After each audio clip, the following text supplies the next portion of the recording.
कौन कौन चैप्टर बताते हैं मनीष? देखो, सबसे पहला क्या बताते हैं हम लोग, आर्थिक प्रणाली का चर्चा किए थे, है ना। आर्थिक प्रणाली का हम लोग क्या बोले थे कि डिस्कस करेंगे, यानी जो इकोनॉमिकल सिस्टम होता है। तो पहला क्या है कि आर्थिक प्रणाली का हम लोग चर्चा करेंगे, ठीक। उसके बाद हम लोग किसका चर्चा करेंगे, हम लोग वित्तीय प्रणाली का चर्चा करेंगे। सिलेबस को समझते हैं, 5 मिनट तक डिस्कस करेंगे। वित्तीय प्रणाली में हम लोग दो सेक्शन को कवर अप करेंगे। पहला होता है हमारा आरबीआई का और दूसरा हमारा होता है सेबी का। इस दोनों से क्वेश्चन बहुत ज्यादा पूछा जाता है। था हमारा मौद्रिक प्रणाली, ठीक है। ये 3 चैप्टर आपको बहुत अच्छे तरीके से डिस्कस करना होगा। इसके अलावा क्या है कि कुछ इकोनॉमिकल टर्म होते हैं विकास, उस इकोनॉमिकल टर्म को हम लोग क्या करेंगे, समझने का प्रयास करेंगे, है ना। अब देखो लास्ट में क्या होता है, 5वां चैप्टर हम लोग क्या डिस्कस करेंगे, 5वां चैप्टर में कि जो भी डाटा हुआ या फिर जो भी हमारे पास में क्या होता है, कुछ इन्फॉर्मेशन हो गया, उन इन्फॉर्मेशन को डिस्कस करेंगे। इस डाटा को, इस इन्फॉर्मेशन को हम लोग कहाँ कहाँ यूज करेंगे, तो हम लोग इसका यूज करेंगे जहाँ जहाँ आर्थिक प्रणाली को हम लोग डिस्कस करेंगे। जहाँ हम पढ़ेंगे ना, जहाँ महत्वपूर्ण पॉइंट होगा वहीं पे हम क्या करेंगे, डाटा का समावेश कर देंगे।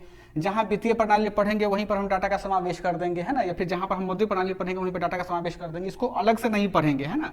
जैसे राजकोषीय घाटा हमसे पूछा जाता है, ठीक है। उसके बाद कि राजस्व घाटा पूछा जाता है, ग्रोथ रेट पूछा जाता है भारत और बिहार का। तो सब डाटा जहां जहां समय आएगा हमको पढ़ाते समय में, वहां वहां इसको क्या डिस्कस करते चले जाएंगे। किसी भी देश का जो आर्थिक गतिविधियां होती हैं वो किस प्रकार संचालित होता है, ठीक है स्नेहा, उसी को हम लोग क्या बोलते हैं, आर्थिक प्रणाली बोलते हैं। यहाँ देखोगे ध्यान से, हमने क्या कहा कि जो हमारे पास में इकोनॉमिकल सिस्टम होता है, वह इकोनॉमिकल सिस्टम पूरे दुनिया में 3 प्रकार का पाया जाता है ना।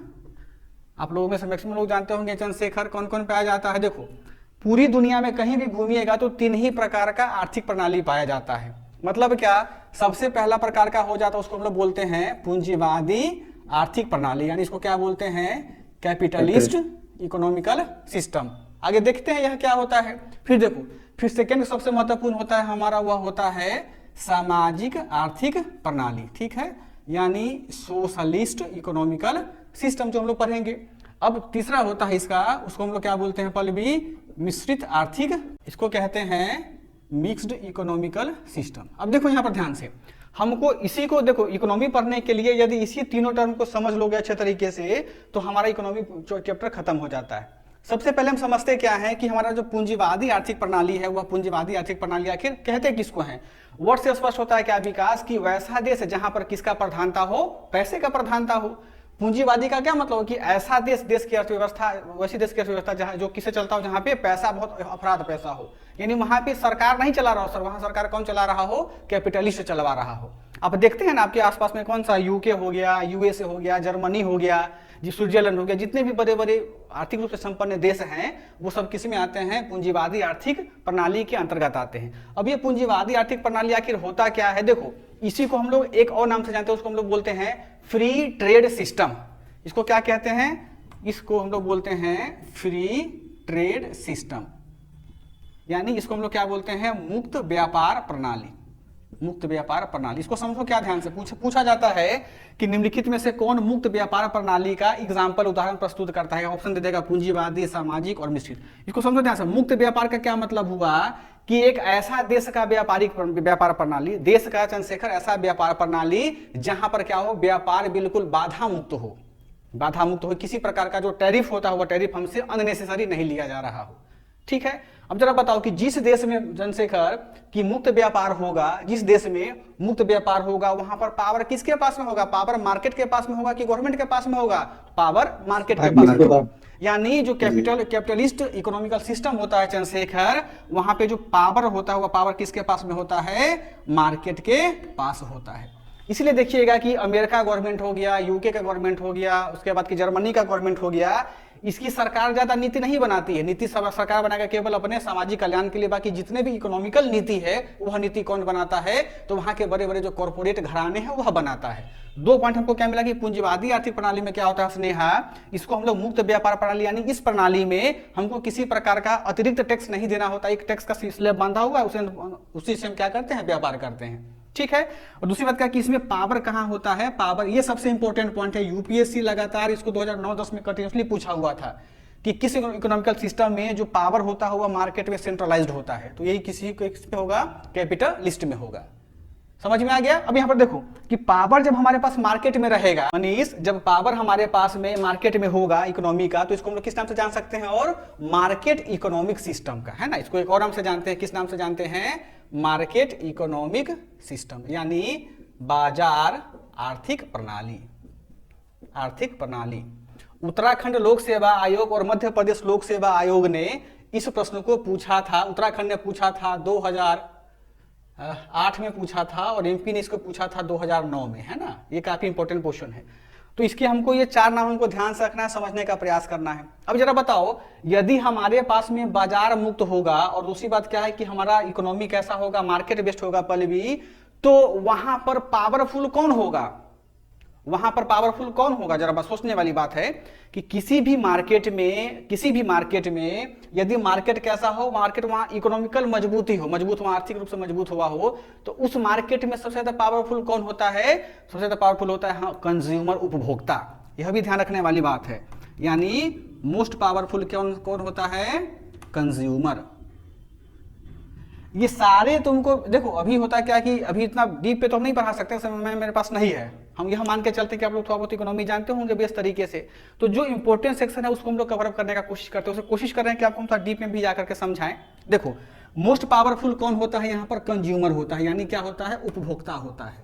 अब जरा बताओ, इसका सीधा एग्जाम्पल समझो पल्लवी, कि हमने चर्चा किसका किया, अमेरिका का चर्चा किया, यूके का चर्चा किया, एस्टोनिया का चर्चा किया, उसके बाद किसका चर्चा किया, जर्मनी का चर्चा किया। तो जितने भी बड़े बड़े देश है, जर्मनी का चर्चा किया। अब देखिएगा कि दुनिया में जितने भी बड़े महंगे ब्रांड है, चाहे हमारा कार का कलेक्शन हो, परफ्यूम का हो, शर्ट्स का हो, कमीज का हो, जूता का हो, जितने प्रकार का ब्रांड हो, सब कहाँ का है, सब इन्हीं सब देशों का है। मतलब क्या कि वो लोग उपभोक्ता को क्या बनाते हैं, पावरफुल, यानी उपभोक्ता को चूज करने का शक्ति मिलता है।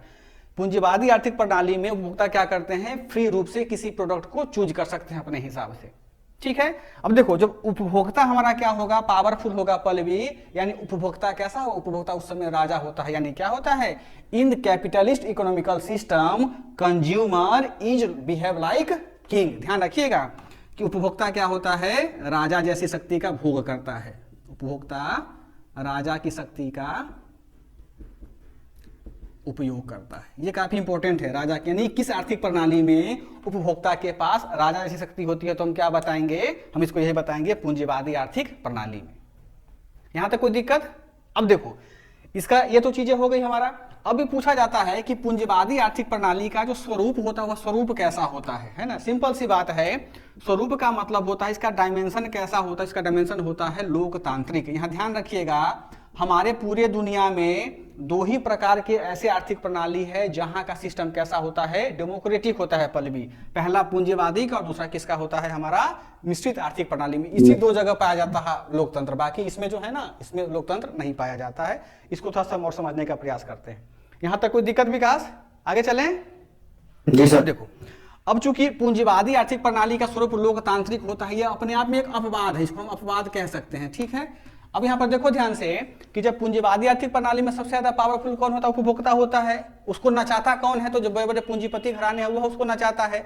तो जो उत्पादन का जो साधन होता है, यानी प्रोडक्ट होता है, उस पर किसका स्वामित्व होता है, यानी किसी भी हमारे उत्पादन पर किसका स्वामित्व, मालिकाना हक किसका होगा, सिंपल सी बात है, प्राइवेट होगा, यानी क्या होगा, निजी होगा, है ना।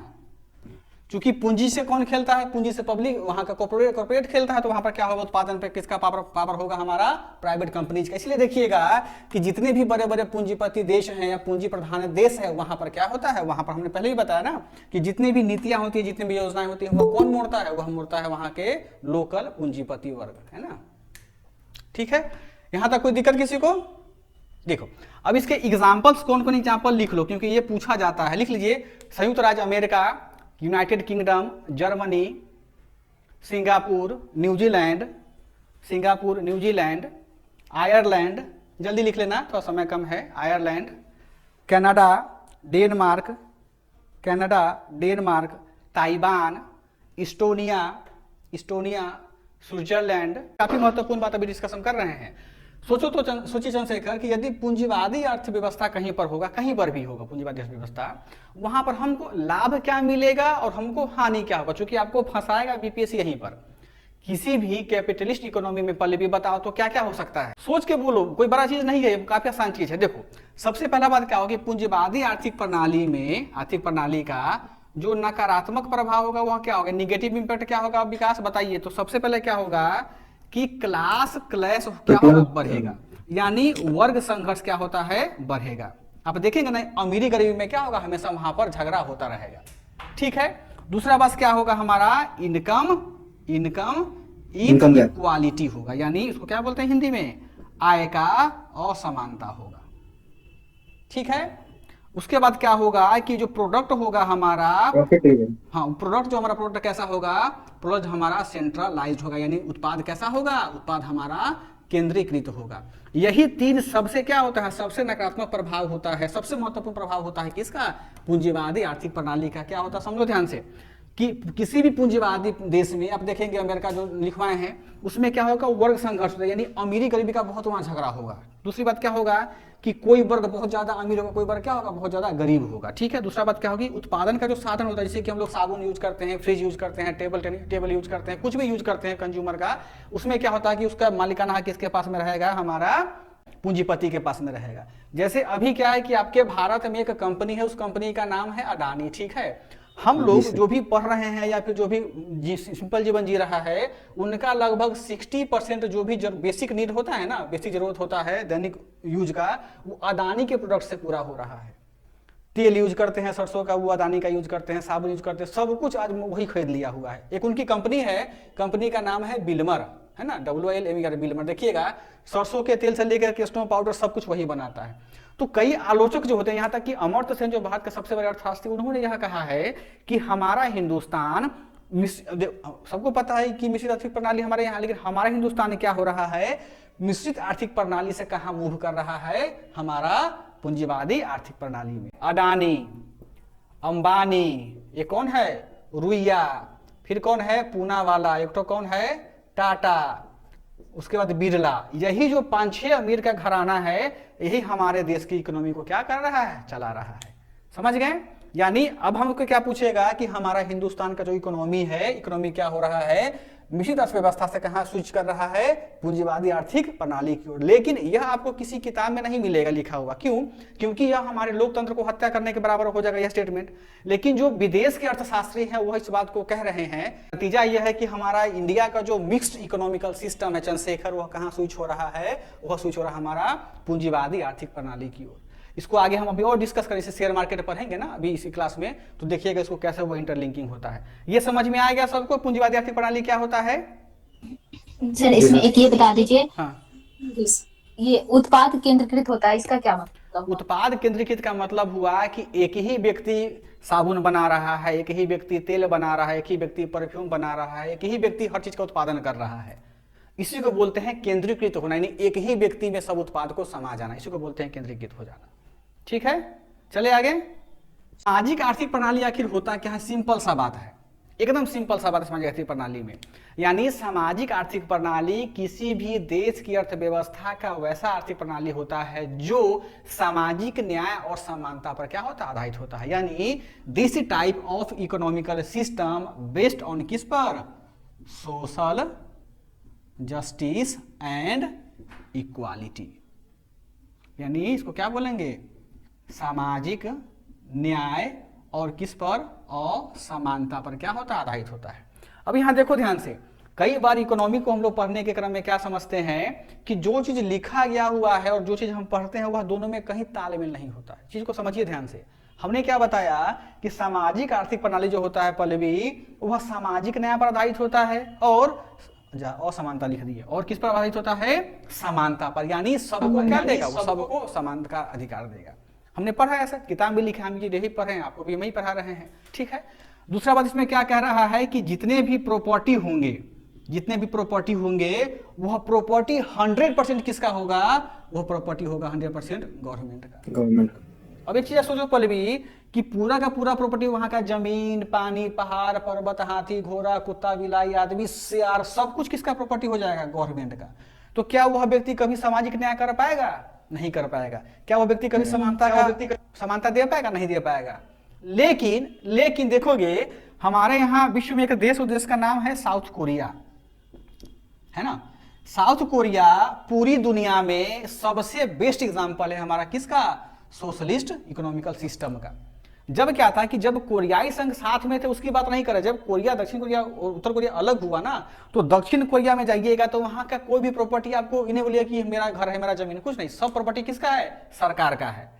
चाहे आपका घर हो, किचन का नल हो, सब कुछ गवर्नमेंट का है वो।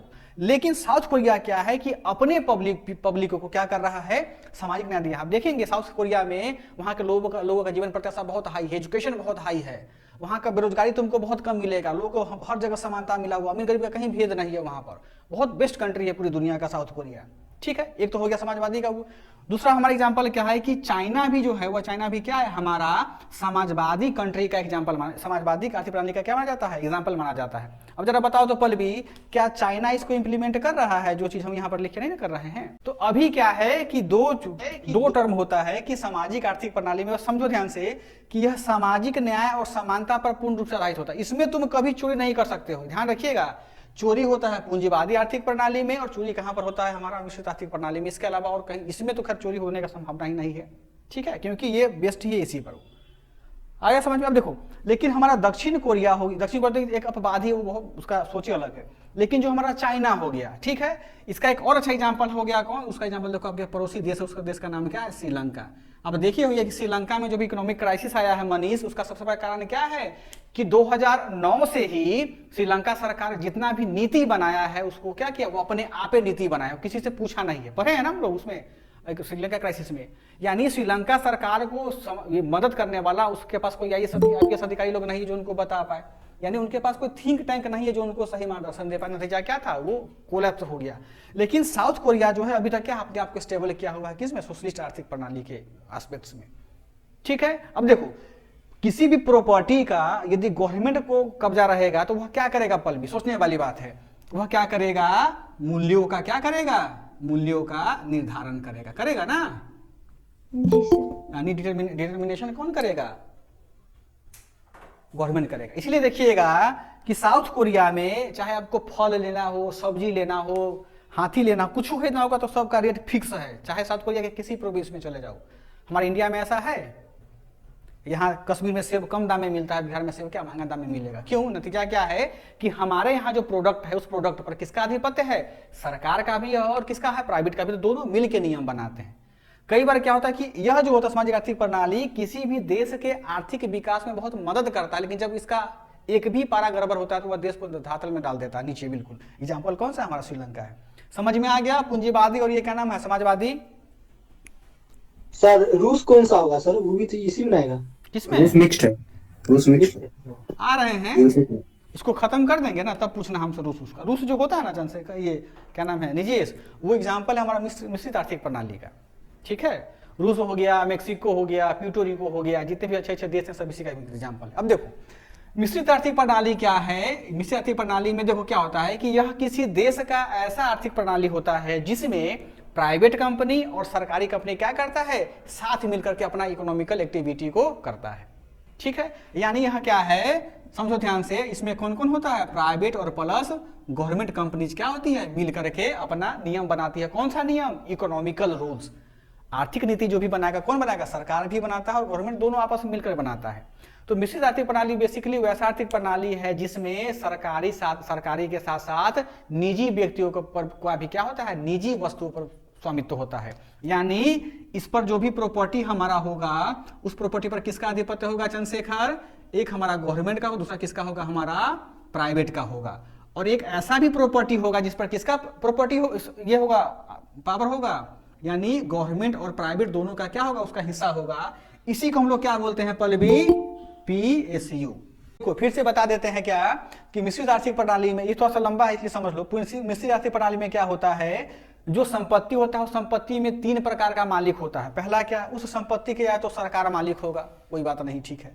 उस संपत्ति का या तो कौन सा मालिक होगा, प्राइवेट, यानी कोई प्राइवेट व्यक्ति के हाथ में पावर होगा, प्रॉपर्टी का पावर होगा। और तीसरा क्या हो सकता है कि एक ही प्रॉपर्टी पर सरकार का भी हक और किसका हक हो, हमारा प्राइवेट व्यक्ति का भी हक हो, तो उसको हम लोग क्या बोलते हैं, PSU बोलते हैं।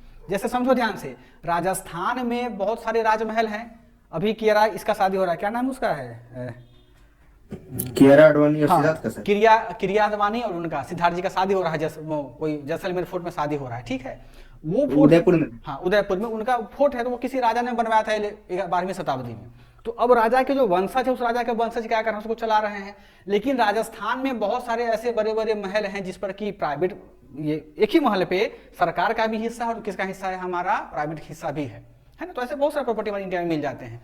तो मिश्रित आर्थिक प्रणाली का सबसे खूबसूरत बात क्या होता है स्नेहा, कि इसमें प्राइवेट और गवर्नमेंट दोनों साथ मिलकर के क्या करते हैं, हमारा इकोनॉमिकल एक्टिविटी को बढ़ाते हैं। अब इसमें एक चीज समझने वाली बात ध्यान से देखो कि अब यहां पर बात आता है कि सामाजिक कल्याण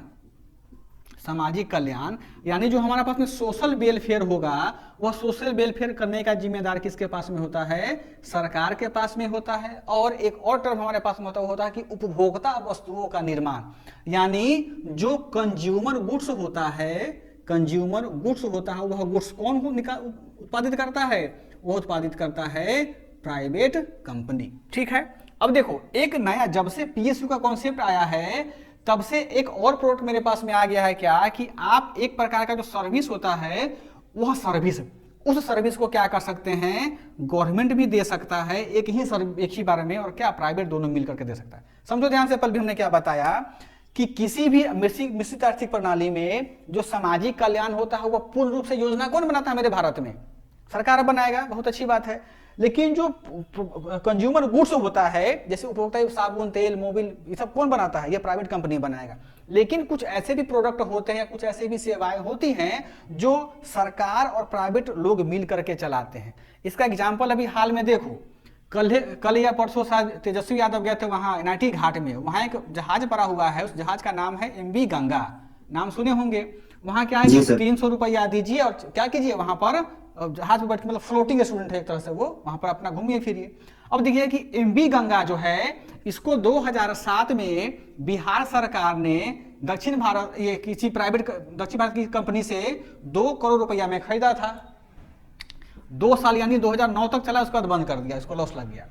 सोचो कि 2 करोड़ रुपया सरकार फंसाया, तो जब बिहार सरकार हाथ खड़ा कर दी कि भाई हम नहीं चला पाएंगे इसको, तो वहीं पर क्या है कि एक संध्या मेकर्स कोई कंपनी है, उनके साथ ये क्या किया, टाई अप कर लिया, और बिहार सरकार और यह संध्या मेकर्स दोनों मिलकर के क्या कर रहे हैं, उस फ्लोटिंग रेस्टोरेंट को चला रहे हैं। तो मिश्रित आर्थिक प्रणाली में क्या होता है कि कई बार शासन और प्रशासन में पल भी अप्रत्यक्ष रूप से किसका योगदान हो जाता है, हमारे निजी व्यक्तियों का। तो यह जो होता है ना, अभी तक का जितने भी शासन पर, ये सामाजिक प्रणाली पर हैं, आर्थिक प्रणाली पर हैं, वो सबसे बेहतर विकल्प कौन होता है किसी भी देश के लिए, वह होता है हमारा मिश्रित आर्थिक प्रणाली में। देखो, इसके 2-3 फायदे होते हैं कि मिश्रित आर्थिक प्रणाली में क्या होता है कि एक तो हमारी इकोनॉमी लगभग स्टेबल होती है, मतलब ना तो मंदी का ज्यादा असर पड़ेगा, ना तो हमारे पास में इन्फ्लेशन का ज्यादा असर पड़ेगा, हमारे यहाँ आर्थिक ग्रोथ बहुत बेहतर तरीके से हो पाएगा, ठीक है। ये हुआ 3 प्रकार की आर्थिक प्रणाली। अब दुनिया में ऐसे कौन कौन से देश है जहां पर मिश्रित आर्थिक प्रणाली, यानी कि भारत मतलब सरकार भी काम करता है और प्राइवेट व्यक्ति भी काम करता है। लिख लो, एग्जाम्पल लिख पाते, लिख लो, Mexico, Bharat, Puerto Rico, Panama, Mexico, Bharat, Puerto Rico एक देश का नाम है, प्यूर्टोरिको, पनामा, मेक्सिको। समझ में आ रहा है स्तुति? भारत, इसका लिख लो, क्या नाम है, रूस, आयरलैंड, स्वीडन, रूस, आयरलैंड, स्वीडन। एक बात हमको बताओ, सब लोग थोड़ा दिमाग से बताना, ये नहीं कि अभी हम यहाँ पढ़ाए हैं तब पूछना। आपके ये मिडिल ईस्ट का एक देश है ना, देखो इकोनॉमी पढ़ने से बहुत फायदा होगा आप लोगों को, है ना, सऊदी अरबिया, नाम तो सुना ही होगा इनका। अब ये बताओ तो मनीष कि सऊदी अरब को आप इस तीनों में से किस विंग में रखना पसंद करेंगे? अगर आपसे पूछे कि सऊदी अरबिया किस आर्थिक प्रणाली का हिस्सा है, तो क्या बताइएगा? तर्क बताइए हमको, उसका सीधे बोलने से नहीं ना होगा, तर्क बताइए क्यों होगा। देखो, सऊदी अरबिया पूरी दुनिया का एकमात्र ऐसा देश है जो, उसको क्या बोलते हैं हिंदी अंग्रेजी में नहीं, एक तरह से होता है कि बिल्कुल उनका अलग ही रूल बनता है, उनका कोई मतलब नहीं बनता किसी से, वो क्या उसको बड़ा अच्छा नाम भूल रहे हैं उनका, यूनिक, नहीं ऑर्थोडॉक्स करके कुछ होता है कि उनका परंपरागत तरीके से, कंजर्वेटिव। सऊदी अरेबिया क्या है कि दुनिया का एकमात्र देश है जो कंजर्वेटिव माइंड से भी चल रहा है। वहां अगर गलती कीजिएगा तो सीधा क्या कीजिएगा, पत्थर से मारेगा या तलवार से गर्दन काट देगा। सोचो सही है इतना, लो। हाँ इतना कट्टर देश होने के बाद भी सऊदी अरेबिया हमको संदेश देता है किसका, मिक्स्ड इकोनॉमी का। समझो कैसे ध्यान से, सऊदी अरबिया में जितना भी लॉ है, लॉ कौन बनाया हुआ है, राजा बनाया हुआ है। यहाँ देखो ध्यान से, सऊदी अरबिया में जो लॉ हुआ, जो कानून होता हुआ, कानून वहां का कौन बना रहा है, किंग बना रहा है। लेकिन जो हमारे पास में कंज्यूमर गुड्स होता है, यानी जो उपभोक्ता की वस्तुएं हो गई, जैसे दूध हो गया, ब्रेड हो गया, गाड़ी घोड़ा आदि हो गया, वो सब उसमें सऊदी अरबिया का सरकार या सऊदी का जो किंग होता है वो इन्वॉल्व नहीं है ज्यादा, वो मार्केट में छोड़ दिया हुआ है कि अब प्राइवेट कंपनी को क्या किया है, प्राइवेट कंपनी वहां पर जाती है, प्राइवेट कंपनी अपना दुकान खोल के बिजनेस चला रही है।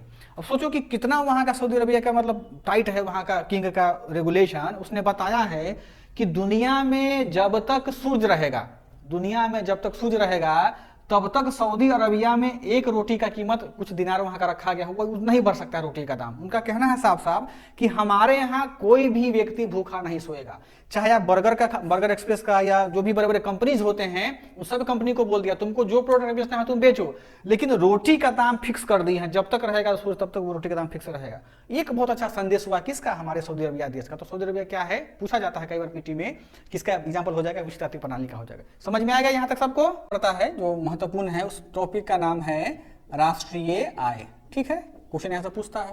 चंद्रशेखर आपको कोई दिक्कत? देखो राष्ट्रीय आय के होता क्या है, राष्ट्रीय आय का मतलब होता है कि किसी राष्ट्र का आय, क्या होता है, किसी राष्ट्र का आय।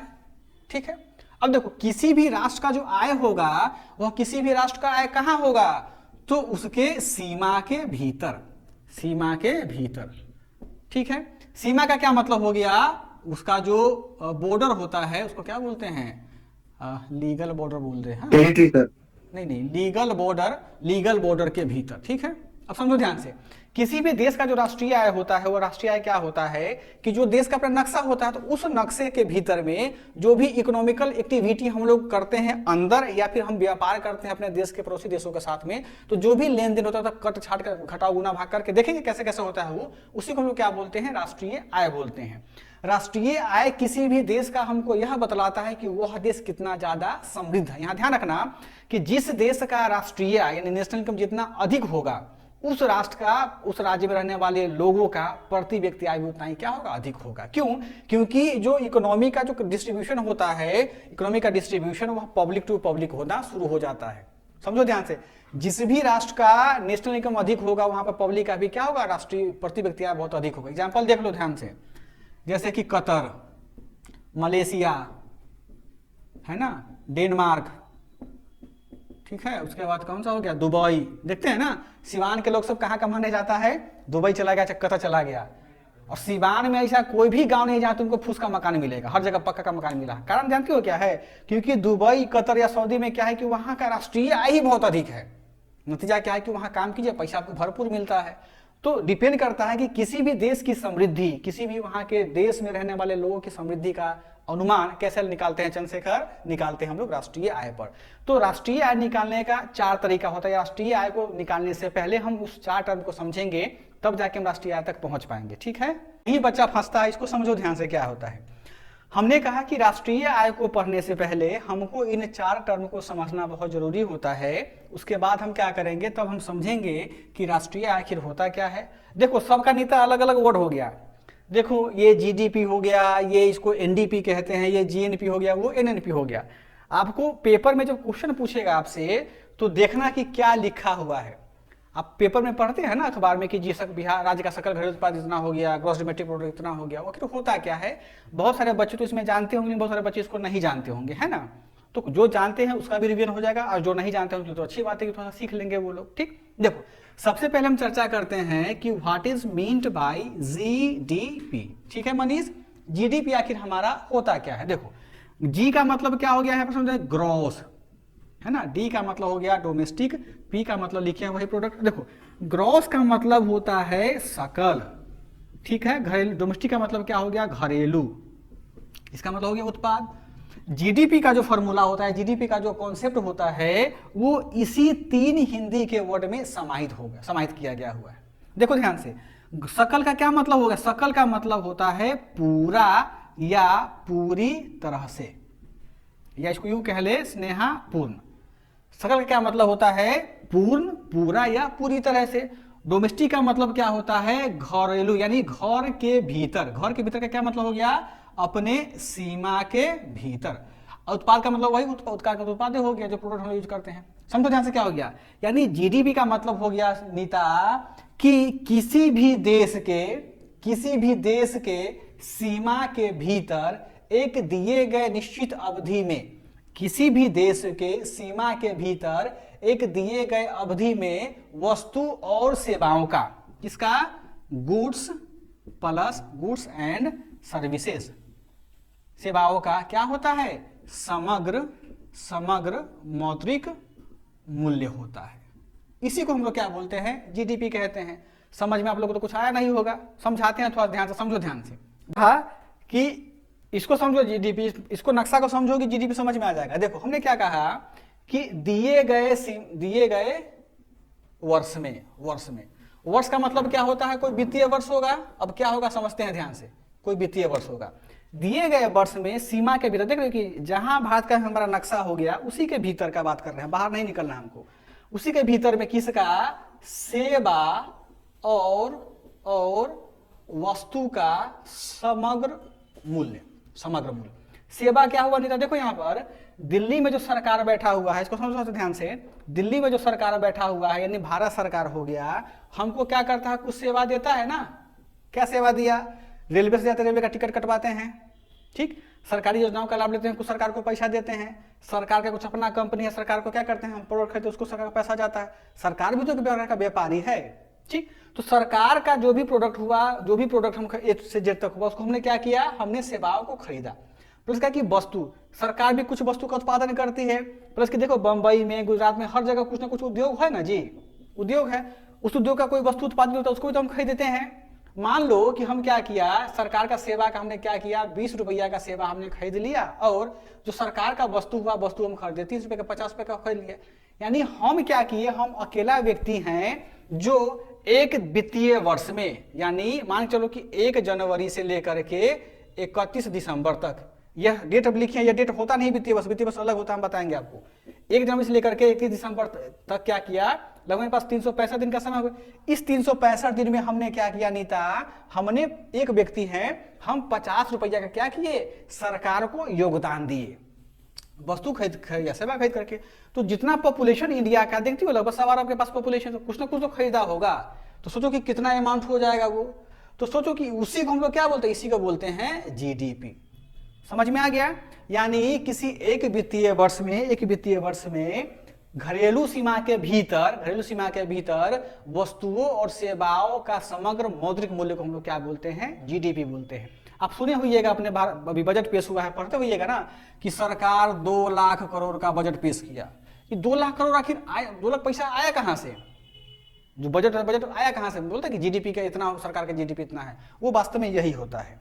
अब देखो, एक हमने वर्ड यूज किया है क्या कि वित्तीय वर्ष। अब जरा बताओ कि किसी भी सरकार का एक वार्षिक क्रियाकलाप होता है कि वित्तीय वर्ष होता है। आरबीआई का भी एक वित्तीय वर्ष होता है, ठीक। देखो ध्यान से, तो जो वित्तीय वर्ष होता है वह वित्तीय वर्ष कितना से कितना तक होता है? वित्तीय वर्ष 1 अप्रैल से 30 मार्च। किसका? 1 अप्रैल से 31 मार्च। 1 अप्रैल से लेकर के 31 मार्च तक, ठीक है।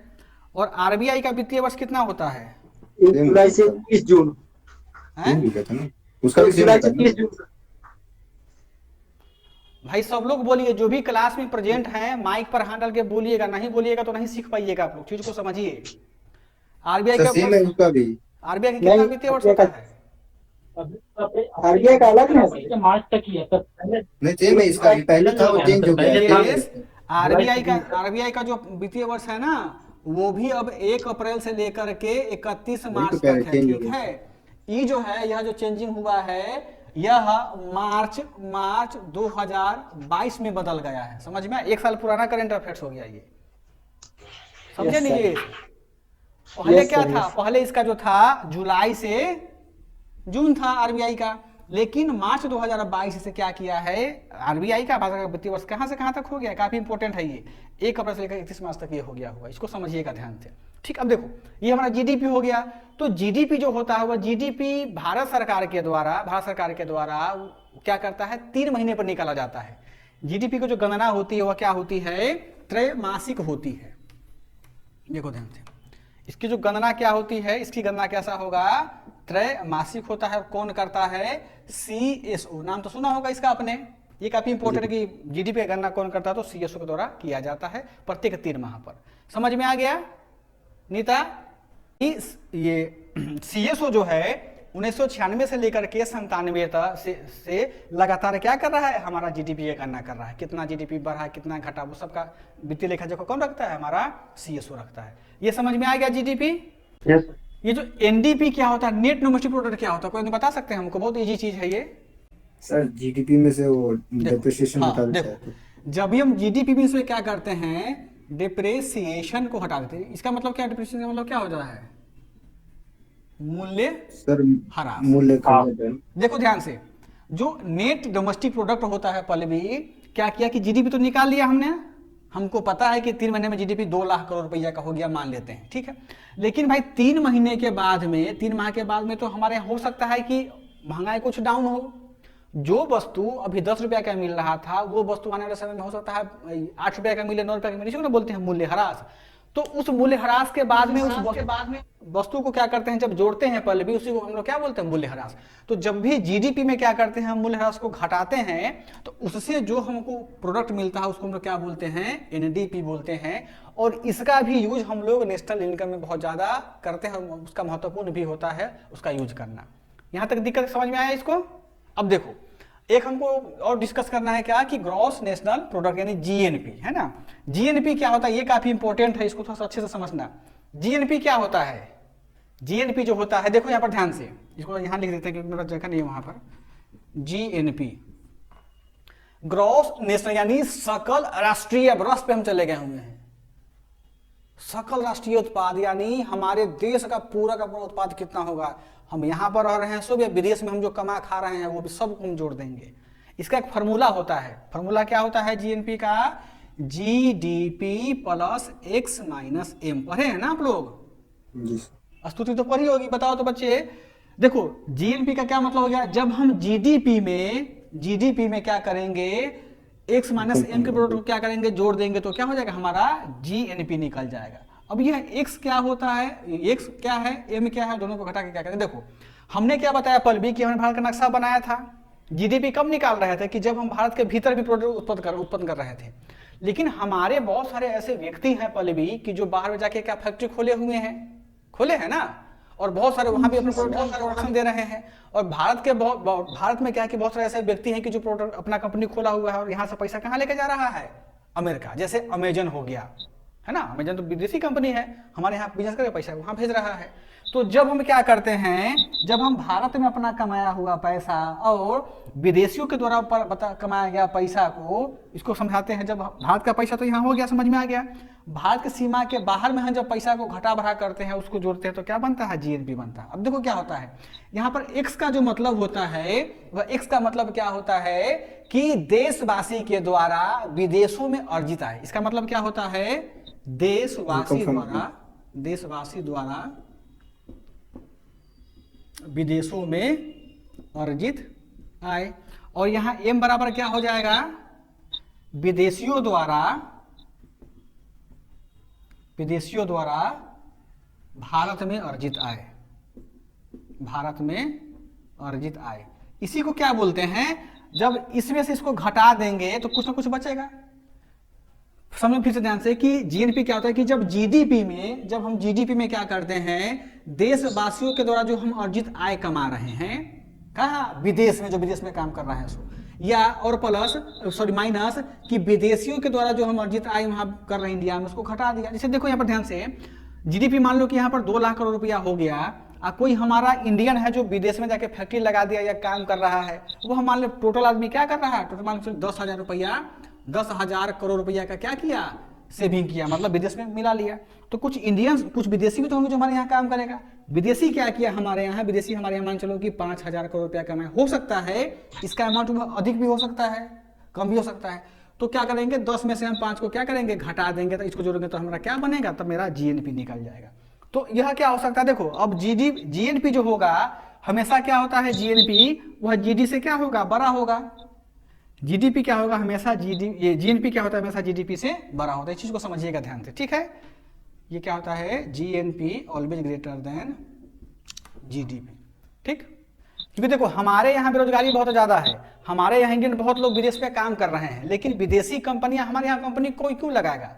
हमारे हिंदुस्तान में कितने कंपनी विदेशी का जरा बताओ, केवल इलेक्ट्रॉनिक कंपनी ही मिलेंगी आपको, सेवा हमको देता है, तो सेवा का मूल्य हमेशा कंपनी के मूल्य से कम ही होता है और इकोनॉमी के दृष्टिकोण से, ठीक है। समझ में आ गया ये फॉर्मूला याद रखना किसका, जीएनपी जो होता है वो जीडीपी से हमेशा बड़ा होगा, और प्लस ये जीडीपी बराबर x माइनस एम, एक्स क्या होता है लिख दिए, एम बराबर क्या होगा लिख दिए, समझ में आ गया सबको है। जो एनएनपी होता है वो एनएनपी क्या होता है, एनएनपी जो होता है वह जीएनपी माइनस क्या होता है मूल्य ह्रास होता है, सिंपल सा बात है। यानी नेट देखो क्या है कि सकल राष्ट्रीय शुद्ध राष्ट्रीय जो हम उत्पादन निकालते हैं, राष्ट्रीय आय निकालते हैं, राष्ट्रीय उत्पाद निकालते हैं, वो क्या करते हैं जब जीएनपी में से वही मूल्य ह्रास को हम क्या करते हैं कमी कर देते हैं, तो हमको क्या मिल जाता है, हमको एनएनपी मिल जाता है। वास्तव में यही जो एनएनपी होता है, यही एनएनपी क्या होता है हमारे देश का क्या होता है पल्लवी, राष्ट्रीय, हाँ राष्ट्रीय क्या होता है फैक्टर कॉस्ट, ठीक है बता रहे हैं, यही हमारा क्या होता है, यही वास्तव में हमारा राष्ट्रीय आय होता है। और इसी एनएनपी के आधार पर भारत में क्या निकाला जाता है, पर कैपिटा इनकम निकाला, यानी इसको क्या बोलते हैं, प्रति व्यक्ति आय क्या करता निकाला जाता है। देखो एनएनपी से दो चीजें निकाली जाती हैं, क्या निकाला जाता है कि पहला निकाला जाता है देश का राष्ट्रीय आय, दूसरा क्या निकाला जाता है कि राज्य ये जो देशवासी उनके प्रति व्यक्ति की हमको क्या निकालते हैं, आय को निकालते हैं। एक फार्मूला होता है कि प्रति व्यक्ति आय का क्या फार्मूला होता है, प्रति व्यक्ति आय का क्या टोटल पॉपुलेशन, हाँ यानी राष्ट्रीय उत्पाद, यानी यहाँ लिखेंगे क्या, कुल राष्ट्रीय उत्पाद बटा क्या, कुल टोटल पॉपुलेशन पर जनसंख्या, ठीक है। ये फार्मूला होता है प्रति व्यक्ति आय निकालने का, ठीक है। यहाँ तक किसी को दिक्कत नहीं जेस। एक काफी महत्वपूर्ण चीज है कि जो हमारा राष्ट्रीय आय होता है वह राष्ट्रीय जो प्रति व्यक्ति आय हमारा होता है वो प्रति व्यक्ति आय कितने प्रकार से निकाल सकते हैं हम लोग, देखो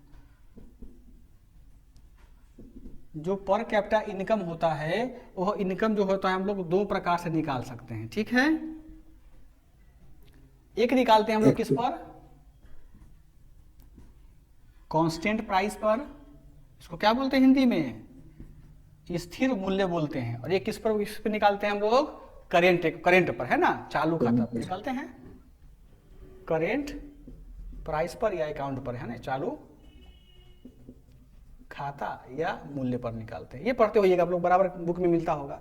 बताओ तो स्तुति या आखिर होता क्या है चालू ये क्या ना, हाँ ये कांस्टेंट प्राइस क्या होता है और चालू खाता क्या होता है या चालू मूल्य क्या होता है, देखो समझो ध्यान से क्या होता है। हमने क्या कहा कि हमारा जो प्रति व्यक्ति आय होता है मनीष, प्रति व्यक्ति जो हमारा आय होगा, ठीक है, वह प्रति व्यक्ति आय हम लोग दो प्रकार से निकालते हैं, काफी महत्वपूर्ण है, समझो ध्यान से। एक निकाला जाता है स्थिर मूल्य पर निकाला जाएगा, दूसरा किस पर निकाला जाएगा, हमारा करेंट प्राइस पर यानी चालू मूल्य पर निकाला जाता है। अब देखो ये जो दोनों चीजें होती हैं इस सब का एक आधार वर्ष होता है, वो आधार वर्ष कितना है 2011-12।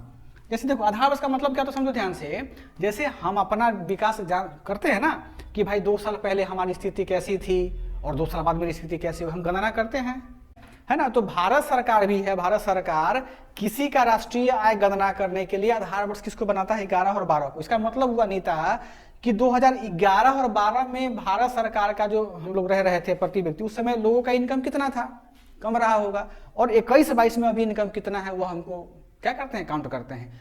अभी तक क्या है, आजादी के बाद से इसको जो है काफी इंपॉर्टेंट है, वह 8वां बार बढ़ाया गया है। देखो आधार वर्ष जो होता है ना, किसी भी देश के इकोनॉमिकल ग्रोथ का बहुत बेहतर पैमाना होता है कि 10 साल पहले हमारी छवि कैसी थी, 10 साल बाद हमारी छवि कैसी होगी, इसको काफी ध्यान से रखिएगा। तो जो पर कैपिटा इनकम होता है उन्होंने क्या बताया कि दो काम से निकाला जाएगा, एक स्थिर मूल्य पर, दूसरा कब निकाला जाता है, चालू मूल्य पर। इसको समझो ध्यान से क्या होता है। स्थिर मूल्य का मतलब क्या होता है कि जब हम कोई प्रोडक्ट खरीदते हैं, तो उस प्रोडक्ट को खरीदने में कई बार देखते हो कि एक कांस्टेंट प्राइस होता है उसका, किसी भी उत्पाद का क्या होता है, एक कांस्टेंट प्राइस होता है ना, एक इसको क्या हम लोग बोलते हैं, अंकित मूल्य बोलते हैं ना। यानी तो एक अंकित मूल्य होता है। तो जब भी हम अंकित मूल्य पर अपना प्रोडक्ट खरीदे, कोई इसको समझो एक तरह से फिक्स्ड प्राइस, फिक्स्ड प्राइस मान चलो MRP सर। हाँ, मान के चलो कि हमारे पास में क्या है कि एक साबुन है, ठीक है, इस साबुन का दाम है 12 रुपया फिक्स, वहाँ कम नहीं करेगा। तो हम भी 12 में खरीद रहे हैं, दुनिया का भारत में और कहीं भी गएगा वही 12 रुपये में खरीदेगा, ठीक, ये फिक्स, इसमें कमी नहीं कर सकते हैं। तो जब भी हम उपभोक्ता, जब भी कोई भी व्यक्ति किसी प्रोडक्ट को अंकित मूल्य पर या स्थिर मूल्य पर खरीदता है, तो उसको उसका भी कुछ समग्र, अब हम ही अकेले ना खरीदे हैं मूल्य को, किस सामान को, सब आबादी हुई तो खरीदा होगा, तो उसके मूल्य को क्या करते हैं हम ऐड करते हैं। तो इसके आधार पर भी क्या निकालते हैं, पर कैपिटा इनकम निकाल लिया। और दूसरा वैसे प्रोडक्ट होते हैं चालू प्राइस पे, खाता मत लिखो यहाँ पे, चालू प्राइस लिखो कि प्रोडक्ट का क्या होता है, प्रोडक्ट का जो प्राइस होता है वह प्रोडक्ट का प्राइस अप एंड डाउन होता रहता है। यानी कई बार प्रोडक्ट क्या होगा, ऊंचा होगा दाम, कई बार उसका दाम क्या होगा, कम होगा। एग्जांपल समझो ध्यान से, जैसे प्याज है ना, देखे थे ना प्याज का दाम कितना बार हो गया था, 100 रुपये किलो के आसपास हो गया था। तो अब इस दोनों को आधार बना करके 11-12 के बेस पर क्या करता है, CSO हमारे देश में प्रति व्यक्ति इनकम को क्या करता है, डिफाइन करता है, निकालता है। आ गया समझ में यहां तक, आगे चलें। जी सर। अब नहीं लगेगा समय ज्यादा, चिंता मत करो, मेन है कि यही बेसिक जो बताना था ना उसी में समय लग जाता है थोड़ा। इकोनॉमी कहाँ से पढ़े हैं आप लोग, किताब से कि कैसे? किताब से भी पढ़े और इससे भी पढ़े। नहीं आप तो पढ़े होंगे। बाकी राष्ट्रीय आय हमारा होगा, अब एक राष्ट्रीय आय का हमारा एक फार्मूला होता है। यह जो क्वेश्चन है, इस क्वेश्चन BPSC 2016 में 60-62 के पेटी में पूछा हुआ है, ठीक है, फार्मूला होता है, ठीक है, राष्ट्रीय फॉर्मूला आय, पूछा जाता है। हाँ फार्मूला पूछा हुआ था। फिल इन द ब्लैंक्स पूछ लिया, बहुत तेज आदमी निकल गया, फार्मूला भी नहीं पूछा था, बल्कि यहाँ 3-4 टर्म दे दिया था, प्लस प्लस प्लस, बोला कि यहाँ पर क्या टर्म आएगा, देखा अभी दिखाते हैं उसको कैसे होगा। नीता देखो, राष्ट्रीय आय जो होता है, राष्ट्रीय आय निकालने का बहुत सिंपल सा फार्मूला है। राष्ट्रीय आय की बात कर रहे हैं, यानी जीडीपी माइनस डिप्रेशन, क्या वही होगा ना, जीडीपी माइनस मूलहार जो होता है। अगर हमारे पास तोप Depreciation होता, और depression। अगर हमारे पास तोप होता स्तुति, तो हम यहाँ तुमको 100 तोप का सलामी भिजवाते, सही बता रहे हैं। राष्ट्रीय आय में ये डिप्रेशन कहाँ आ जाएगा, उसमें नहीं आएगा। देखो क्या होता है, समझो ध्यान से कि जो हमारा राष्ट्रीय आय होता है, वह राष्ट्रीय आय क्या होता है, लिख लो आप लोग पेपर पे, C + I + M, पढ़े ना, याद आ रहा है कुछ कुछ, प्लस X - M, समझी, ये फार्मूला होता है राष्ट्रीय आय का। जा जी होता है, sorry, C + I + G + X - M, ये हमारा राष्ट्रीय आय का क्या होता है, फार्मूला होता है। कैसे पूछा था उससे पेपर में, देखो ध्यान से, पूछ दिया था C + I + X - M में इसके स्थान पर क्या आएगा, ऑप्शन था उसमें दिया हुआ A में G M P, कुछ एक और ऑप्शन दिया हुआ था, अंत में क्या था, इनमें से एक से अधिक, है ना।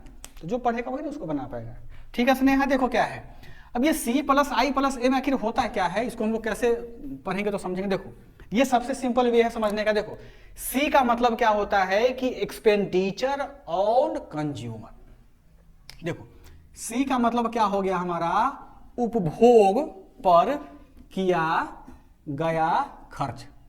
उपभोग का मतलब क्या होता है पल्लवी, उपभोग का क्या मतलब हुआ कि हम टीवी खरीदते हैं, फ्रिज खरीदते हैं, सिनेमा देखते हैं, उसके बाद कि बड़ा बड़ा घर बनाते हैं, टाइल्स लेते हैं, जितना नहीं तो उसको दिखावा वाला जिंदगी, हम अपना जितना पैसा खर्च करते हैं स्नेहा कहाँ पर, दिखावा वाले पे, उपभोग पर, उसी को क्या बोलते हैं, उपभोग पर किया गया व्यय, ठीक है। अब देखो आई का मतलब क्या होता है, इन्वेस्टमेंट ऑन, सॉरी, आई का मतलब क्या होता है कि एक्सपेंडिचर ऑन इन्वेस्टमेंट, यानी निवेश पर किया गया खर्च, निवेश पर किया गया खर्च। निवेश क्या होता है स्तुति, निवेश का मतलब हुआ कि मेरे पास पैसा है तो हम क्या खरीदेंगे, पत्नी के लिए जेवर खरीदेंगे, पत्नी के नाम पर प्लाट खरीदेंगे, है ना, पति के नाम पर क्या करेंगे, पति के नाम पर भाई साहब कोई अगर अधिकारी है, पति के नाम पर क्या करेगा, कंपनी खोल देगा, इसमें काम करते हैं। हम किसी कंपनी का IPO खरीदेंगे, LIC खरीदेंगे, यानी निवेश का मतलब कहीं इन्वेस्टमेंट हम करेंगे, उसको क्या बोलते हैं, उसको हम ऐसे सूचित करते हैं, ठीक है। और जी का क्या मतलब होता है,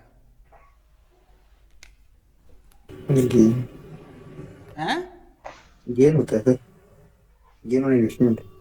हाँ, कुल सरकारी व्यय, है ना।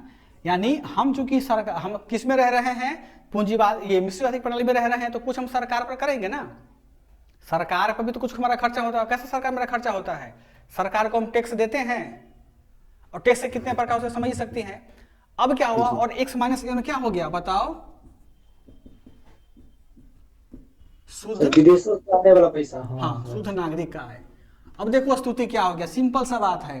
राष्ट्रीय आय का मतलब क्या हो गया, राष्ट्रीय आय का मतलब क्या होता है कि कोई व्यक्ति से, जैसे मान के चलो कि जैसे हमारी नीता है, ठीक है, नीता ने क्या किया, नीता क्या हुआ, नीता के पास में 100 रुपया है मान लेते हैं। नीता क्या करती है पल्लवी, 20 रुपया जो है किस पर खर्च करती है, उपभोग पर। यानी क्या खरीदी, स्नो खरीदी, पाउडर खरीदी, जो भी खरीदा उसको खरीद ली बेचारी। अब देखो दूसरा क्या होता है, निवेश पर। अब नीता क्या की, नीता ने अपने घर वालों के लिए जमीन खरीदा। जमीन कितने का खरीदा, 40 रुपये का जमीन खरीद लिया मान लो, है ना। हालांकि तो बजट तो करोड़ों में होता है ना, इस समय बताए 40 रुपये क्या खरीदा, वो जमीन खरीद लिया। अब नीता क्या की, नीता जो है सरकारी वजह से ट्रेन से कभी सफर किया, सरकार वो कुछ सरकार को टैक्स दी। हो सकता है कि नीता सरकार को टैक्स ना दी, लेकिन सरकार किसी के बाद तो टैक्स तो देना ही पड़ता है ना। कैसे, किताब खरीदेगी, कॉपी खरीदेगी, कुछ तो कुछ टैक्स जाता है गवर्नमेंट को। इसमें क्या कि बहुत कम, मतलब 2-3 रुपया के आसपास खर्च होता है। अब देखो ध्यान से, लगभग 62 रुपया, जो क्या 100 रुपया क्या किया नीता कमाई, और कितना खर्चा कर दिया, 62 रुपये खर्च कर दिया। यानी एक केवल नीता का सेविंग कितना हो गया बताओ, 38 रुपया हो गया। अरे 100 में से घटाएंगे तो 38 रुपया बचा। यानी यह क्या हुआ, नीता के पास में 38 रुपया बच गया। अब सोचो कि हमारे यहाँ भारत में नीता जैसे कितने व्यक्ति हैं, 1.25 अरब है ना, उसको गुना कर लो इतना से, प्लस ये पैसा मिलकर के क्या बनाता है, राष्ट्रीय आय बनाता है। आया समझ में यहाँ तक? जी सर, आप समझ गए। अब समझ में आ गया। हाँ, तुमको नाम लेके बोलेंगे तो तुमको समझ में आएगा ना ये। अब देखो एक बार क्वेश्चन पूछा जाता है, हालांकि ये यूपीएससी में ज्यादा पूछता है, लेकिन समझ लो ध्यान से है चंद्रशेखर, कि जब हम राष्ट्रीय आय की गणना करते हैं, यानी जब राष्ट्रीय आय हम निकालते हैं, भारत सरकार निकालता है, तो किन किन चीजों को उसमें शामिल नहीं करता है। देखो जैसे हमने राष्ट्रीय आय निकाला, तो राष्ट्रीय आय में क्या शामिल नहीं होता है, क्या शामिल नहीं होता है, बताओ तो क्या क्या शामिल नहीं होता है। सबसे पहली बात क्या होती है कि जो मध्यवर्ती वस्तुएं होती हैं, यानी मिडिल प्रोडक्ट होता है, उसको हम लोग क्या करते हैं, उसको हम लोग इसमें काउंट नहीं करते। मिडिल प्रोडक्ट क्या होता है, हम सब लोग समझते हैं क्या होता है वो। देखो दूसरा क्या होता है कि गैर आर्थिक क्रियाएं, है ना। गैर आर्थिक क्रिया का मतलब समझ, मेरे पास नीता के पास 100 रुपया बचा, 100 रुपया बचा ना, सब कुछ खर्च कर दे, उसके पास कितना बचा था, 38 रुपया बचा था नीता के पास में ना। लेकिन हो सकता है नीता के पास में क्या हो जाए, कुछ इमरजेंसी हो जाए, पल भी 5-7 रुपया तो खर्च करेगी ना, तो उस पैसा को छोड़ देते हैं, ठीक है। फिर देखो फिर क्या हो गया, सरकार जो सामाजिक सुरक्षा पर क्या करता है, खर्च करता है। इन 3 चीजों को हम अपने क्या करते हैं, नेशनल इनकम में नहीं जोड़ते हैं।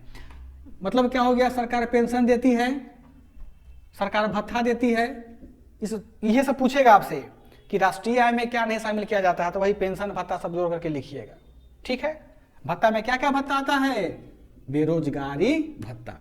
यानी हम राष्ट्रीय आय में इन 3 चीजों को नहीं जोड़ते हैं। किसको, मध्यवर्तीय वस्तुओं को। मतलब क्या कि कभी नीता मार्केट घूमने गई, कुछ उसको बढ़िया चीज पसंद आ गया, क्या करे, कुछ खरीद लेगी, उसको बोलते हैं मध्यवर्तीय वस्तु, जो हमको डिस्टर्ब करता हो बीच बीच में। समझो ध्यान से, एक सिंपल भाषा में, वैसी वस्तु जो हमको डिस्टर्ब करता हो उसको हम लोग क्या करते हैं, परचेज कर लेते हैं।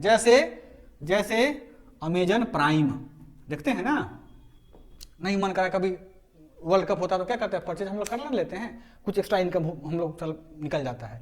तो ये 3 चीजें जो होती हैं राष्ट्रीय आय में, हम लोग काउंट नहीं करते हैं, ठीक है। देखो अब राष्ट्रीय आय जो हुआ, वह राष्ट्रीय आय का जो एक क्वेश्चन पूछा जाता है वहां से बहुत बार, कि राष्ट्रीय आय का कैसे कैसे उसका डेवलपमेंट होता है, कैसे कैसे उनका बात किया जाता है। देखो तो राष्ट्रीय आय जो हुआ, राष्ट्रीय आय हमने पहले बताया कि राष्ट्रीय आय क्या होता है, कि किसी भी देश की इकोनॉमिकल स्थिति को दर्शाने वाला सबसे बढ़िया पैमाना होता है। सबसे पहले 1865 में क्या नाम था उनका, दादा भाई नौरोजी। इनकी एक किताब थी, किताब का क्या नाम था, पॉवर्टी एंड ब्रिटिश रूल। हाँ, पॉवर्टी एंड ब्रिटिश अनरूल है, अनरूल इन इंडिया। किताब पढ़े हैं ना। दादा भाई नौरोजी ने सबसे पहले भारत के पहले व्यक्ति थे जिन्होंने भारत के राष्ट्रीय आय को क्या किया, काउंट किया, और इन्होंने बताया कि यहाँ पर 20 रुपया प्रति व्यक्ति क्या है, राष्ट्रीय पर कैपिटा इनकम। हाँ सॉरी प्रति व्यक्ति क्या है, आय है। यानी सोचो कि 1865 में जो भारतीय व्यक्ति रहता था, नेता हमारे हिंदुस्तान में, वो एक साल में कितना पैसा कमाता था, मात्र 20 रुपया। अभी कितना कमा रहा है बिहार का व्यक्ति, 50,555 हाँ करंट 50,555 रुपया किस पर, करेंट प्राइस पर। कांस्टेंट पे 34। अब क्या है कि अब देख रहे हो कि बिहार कितना कम इंडिया का तो कुछ और ज्यादा हो जाएगा। तो सबसे पहले क्या था कि दादा भाई नौरोजी थे, उन्होंने क्या किया था, 1865 में मनीष क्या किया था, प्रति व्यक्ति आय का गणना किया था। ठीक, अब देखो, अब बात तो यही खत्म नहीं होती है, क्योंकि अब क्या है कि हम गुलाम से तब हमने यह बात बताया, और गुलाम में ही क्या था, जब हम लोग गुलाम थे तो 1935 वह पहला वर्ष होता है जब भारत में वैज्ञानिक पद्धति से या वैज्ञानिक विधि से भारत में राष्ट्रीय आय की गणना श्री BKRB राव के द्वारा किया जाता है। क्या नाम था उनका, BKRB राव। RB राव। इन्होंने क्या किया था, सब वैज्ञानिक रूप से वैज्ञानिक विधि लिखना, वैज्ञानिक विधि से क्या किया था, राष्ट्रीय आय की गणना की थी। ठीक है स्तुति, 2 क्वेश्चन समझना ध्यान से।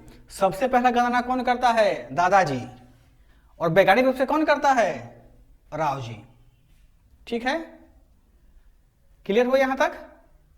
जी सर। ठीक, अब देखो 1949 में PC महालनोबिस का नाम सुना होगा, है ना। जी सर। PC महालनोबिस ने क्या किया था, 1940 आजाद होने के बाद स्वतंत्र भारत में सबसे पहली बार PC महालनोबिस ने क्या किया था, राष्ट्रीय आय की गणना किया था। जी सर। ठीक है, ये 3 चीजों को क्या करना, समझना। क्लियर हो गया यहां तक, आगे चले। जी सर। सबसे पहले कौन किया था, दादा भाई नौरोजी। वैज्ञानिक रूप से कौन किया था, BKRB राव। और आजादी के बाद कब हुआ था, 1949 49 में कौन किया था, इसी महान बोल PC महालनोबिस। हाल नोबिस। हाँ महालनोबिस था, गजब नाम था उनका। अब देखो, स्टैटिस्टिक्स के फादर थे वो। हाँ अब देखो, अब एक हिंदू ग्रोथ रेट पूछा जाता है। अब थोड़ा सा, अब जो मेन था समझ लिया, अब खाली वर्ड को भागते चलेंगे, है ना। हिंदू ग्रोथ रेट क्या होता है, पूछा गया हुआ क्वेश्चन आपसे BPSC में, है ना। हिंदू क्या इससे ही संबंधित है सर? क्या, पंडित काशी का जायसवाल का है, PK जायसवाल का। हाँ देखो, हिंदू वृद्धि दर जो होता है इसका भी संबंध, संबंध पूछता है। संबंध किसी से है इसका संबंध किससे है, हाँ राष्ट्रीय आय और यहाँ पर लिखिएगा एंड प्रति व्यक्ति आय दोनों से है इसका, है ना। Yes sir. प्रति व्यक्ति आय दोनों से है। ठीक है, दादा भाई नेहरू दिए थे सर। क्या, दादा भाई नेहरू ने दिए थे हिंदू वृद्धि दर। सबसे पहले दिए थे वो। देखो हिंदू ग्रोथ रेट क्या था, हिंदू PK जायसवाल दिए थे। कौन, पंडित काशी जायसवाल ना सर, पंडित काशी जायसवाल। ऐसा कुछ नाम था उनका, पंडित काशी कुछ। 1978 में एक इकोनॉमी का प्रोफेसर, तो उसका नाम था प्रोफेसर राजकृष्ण।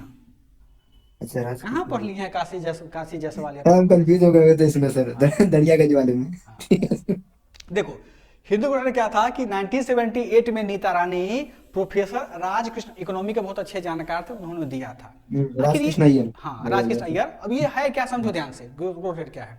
देखिएगा 1951 से लेकर के 1981 तक, इस डेट को याद रखिएगा, काफी इंपॉर्टेंट है, बहुत मतलब इजी भी, कोई बड़ा चीज नहीं है। देखो 1951 से लेकर के 1981 तक का कितना साल होता है पल्लवी रानी, 30 साल होता है ना, होता है। इस 30 सालों में हमारा जो हिंदुस्तान था उसका जो वृद्धि दर था वो बिल्कुल कांस्टेंट था। कैसे, 3.5% मात्र। सोचो कितना, मतलब एक यूनिक अद्भुत चीज था वो। यानी 1951 का जब बजट पेश किया गया तब भारत का वृद्धि दर कितना था, 3.5% था। 1951 के बाद 52 किया गया तो भी 3.5% था। मतलब क्या, कुछ अप डाउन किया था, लेकिन वहां के उसका आधार क्या था, 3.5 के आसपास में था। फिर 53 का हो गया, 54 का, ऐसे ही करते करते 81 तक जो है ना 3.5 तक ही कांस्टेंट रहा, बढ़ भी नहीं किया वो। सोचो किसी भी देश का इकोनॉमी उतना 30 साल तक। तो प्रोफेसर राजकृष्ण साहब ने कहा, मद्रास यूनिवर्सिटी में भाषण देते उन्होंने बताया कि जिस प्रकार हिंदू धर्म के मानने वाले लोग अपनी जनसंख्या को नियंत्रित रखे हुए हैं, समझो ध्यान से, जिस प्रकार भारत में हिंदू धर्म के लोग अपनी जनसंख्या को नियंत्रित रखे हुए हैं, उसी प्रकार भारत का जो वृद्धि दर ग्रोथ रेट है वह भी 30 सालों में क्या है, नियत है, जो कितना था 3.5% था। तो प्रोफेसर राजकृष्ण ने इस ग्रोथ रेट का क्या नाम दे दिया, इसको नाम दे दिया गया हिंदू ग्रोथ रेट। इसका संबंध किससे होगा मनीष रानी? इसका संबंध होगा राष्ट्रीय आय से और प्रति व्यक्ति आय से, हिंदू के विकास से नहीं होता है। क्लियर हो गया यहां तक सबको? दिक्कत कन्फ्यूजन किसी को?